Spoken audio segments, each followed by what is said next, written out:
Bonjour chers abonnés de ma chaîne. Euh, on a vu pas mal de choses, les formulaires, les tableaux et le plot des fichiers, vérifier quel était le bon fichier. Dans le plot des fichiers, je vous ai demandé de tester vous-même si erreur était égale à un ou si erreur était différent de 0 en utilisant les conditions de tester aussi la taille du fichier qui a été envoyé, si c'était supérieur ou si c'était inférieur ou égal à un certain nombre d'octets pour valider le fichier. Donc je pense que vous l'aviez fait quand même comme petit exercice. Dans notre formation PHP MySQL, cette fois-ci, on va attaquer les sessions et les cookies. Donc, sans plus tarder, c'est parti. Donc, comme vous pouvez le voir, j'ai déjà écrit mes balises PHP. C'est quoi une session? Une session, c'est une variable qu'on va voir tout le long de notre script, en fait. Donc, la session, c'est une variable super globale. On les appelle de super global.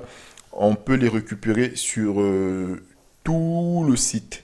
Dès qu'on démarre la session, avec la mention session start, voilà, pour démarrer la session, il faut écrire session start comme ça, point virgule. Une fois que la session start est là, on peut définir nos variables de session. Donc la session agit comme un tableau.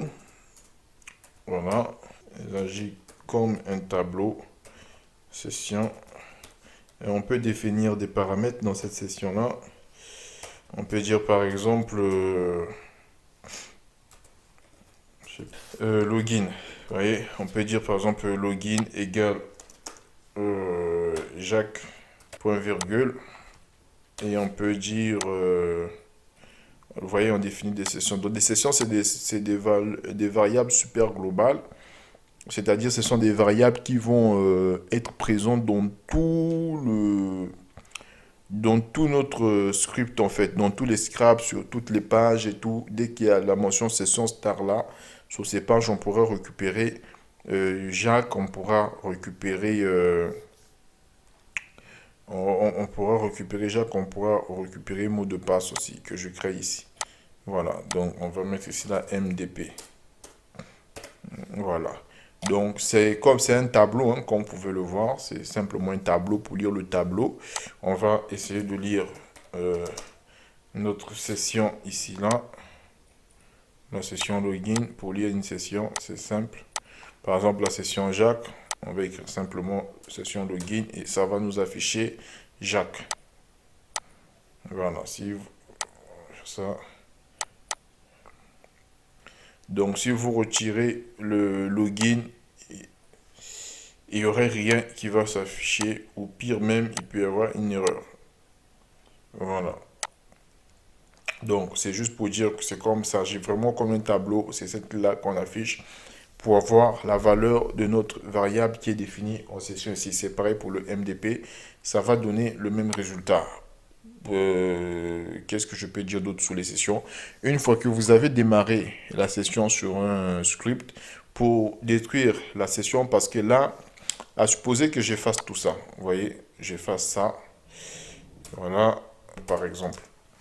On va essayer un Vardon pour mieux comprendre ce que j'essaie de vous dire. J'essaie de vous dire en fait que pour détruire une session, il faut envoyer un tableau vide simplement. C'est ce que j'essaie de vous dire. Donc vous allez voir que Vardump de session, il va nous retourner un tableau.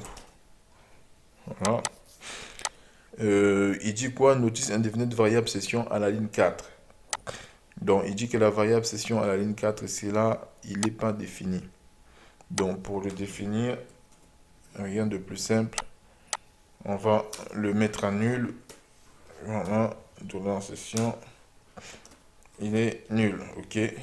Point virgule.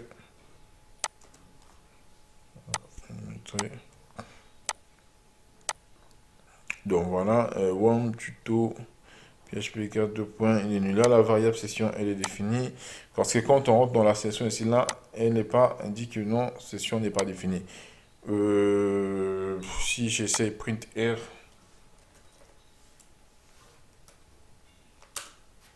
voilà, de ma dollar session, est-ce que j'ai quelque chose? Copie.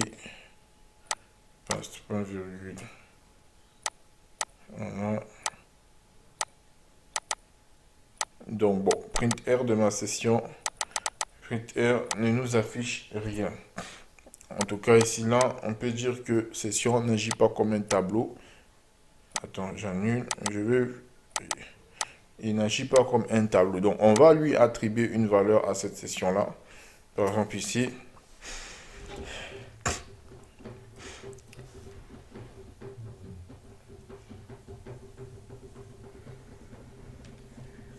Donc, on va dire ici, là, pour Kunta,